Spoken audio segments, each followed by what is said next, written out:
नमस्कार, आप देख रहे हैं जनखबर। उत्तराखंड होम्योपैथी चिकित्सक विभाग के प्रभारी निदेशक पर लगा महिला उत्पीड़न का आरोप। होम्योपैथी चिकित्सक विभाग की पूर्व निदेशक नसरीन फातिमा ने लगाए गंभीर आरोप। नहीं हो पाई प्रभारी निदेशक राजेंद्र सिंह पर कार्रवाई। आखिर किसकी मिली भगत और शाह पर चल रहा है पूरा खेल, जाने क्या है पूरा मामला।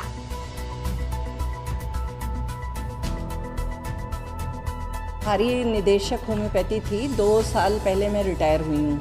रिटायर होने से 1 महीना पहले मेरे प्रधानमंत्री कार्यालय से वाया चीफ सेक्रेटरी और सेक्रेटरी मेरे पास आया कि आख्या दें, इनकी शिकायतें कुछ थी।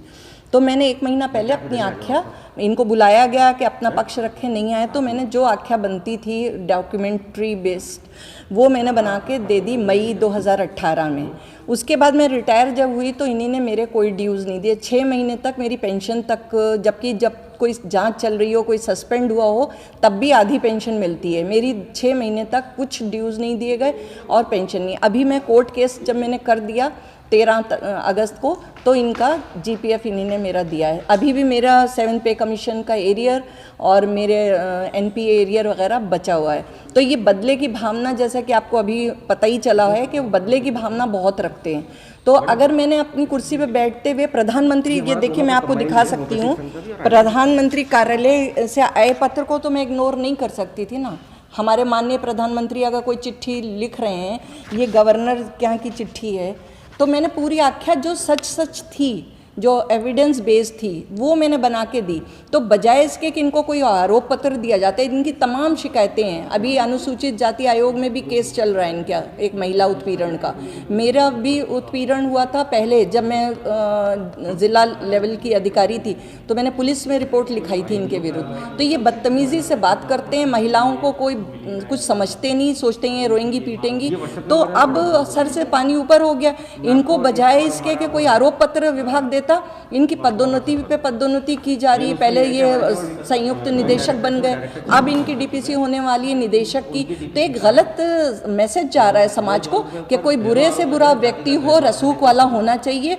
तो जीरो टॉलरेंस किधर गई फिर? मैम, ये मुख्यालय कौन तो सेक्शन में विभाग अनुभाग अधिकारी है, वो खुला इनको सपोर्ट कर रहे हैं। डीपीसी की फाइल मैंने अवलोकन के लिए आरटीआई में मांगी, तो उसमें से इनके शिकायती पत्रों को हटा दिया गया।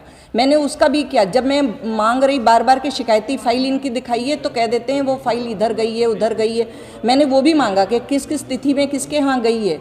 तो इन्हीं ने जब दिखाई फाइल, तो डीपीसी की फाइल में एक भी शिकायती पत्र नहीं था। तो अनुभाग अधिकारी जो राजेश कुमार यादव हैं, ये खुला सपोर्ट कर रहे हैं इनको। तो उससे क्या होता है कि नीचे से फाइल बन के जाती है, ऊपर कोई ध्यान नहीं देता है, कोई कुछ नहीं करता। तो उस तरह ये हो रहा है कि जो नीचे से फाइल बन के चली गई और उसको अगर किसी ने सेट कर लिया है, मैं तो कहती हूँ सुपारी मिली हुई है, तो जो सेट कर लेता है फिर आगे कोई उसकी बात ही नहीं देखता, कोई अधिकारी उसका। आप क्या मांग करते हैं? मैं तो ये मांग करती हूँ कि ऐसे अधिकारी के विरुद्ध आरोप पत्र जल्द से जल्द दिया जाए, क्योंकि ये गलत मैसेज जा रहा है। कोई काम क्यों करना चाहेगा? लोग तो ये कहेंगे कि हम कॉन्टैक्ट्स अच्छे रखें, प्रमोशन पे प्रमोशन पाएंगे, चाहे हम किसी का उत्पीड़न करें, चाहे हमारी जांचें होंगी, हम जांचों में नहीं जाएंगे। तो वो कुछ नहीं। डीएम और गिलडियाल जी जैसे डीएम ने लिख के इनके विरुद्ध दिया है कि इनकी संदिग्ध है आचरण।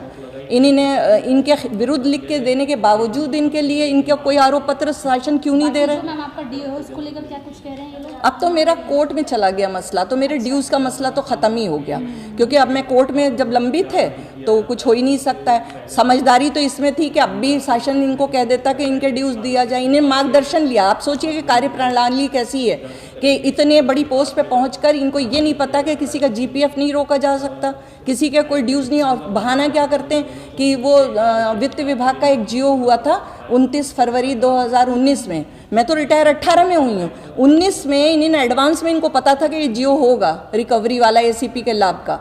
तो वो रिकवरी तो इनकी भी होनी है अगर होती। वैसे तो नियम अनुसार हमारी नहीं हो सकती। हम लोग उत्तर प्रदेश में एक एसीपी का लाभ पा चुके थे 1994 में, तो इनकी भी रिकवरी होनी थी।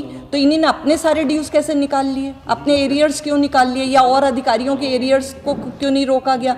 सिर्फ मेरे लिए किया गया। तो ये तानाशाही है जिसके खिलाफ मैं खड़ी हूँ। ठीक है मैम। ये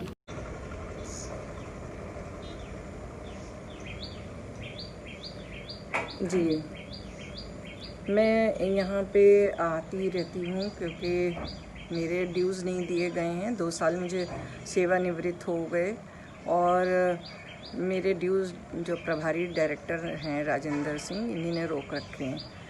इनकी मैंने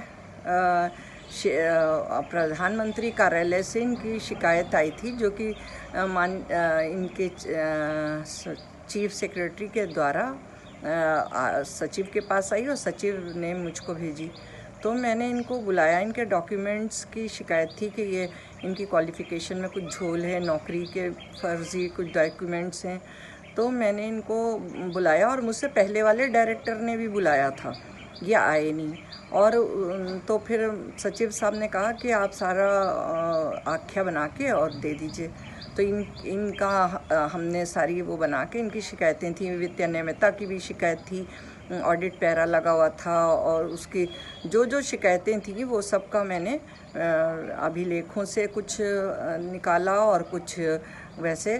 तो ज़िला होम्योपैथिक अधिकारी देहरादून होते हुए भी इनके द्वारा अनियमितता की गई थी, तो वो सब मैंने निकाल के और आख्या बना के और दे दी।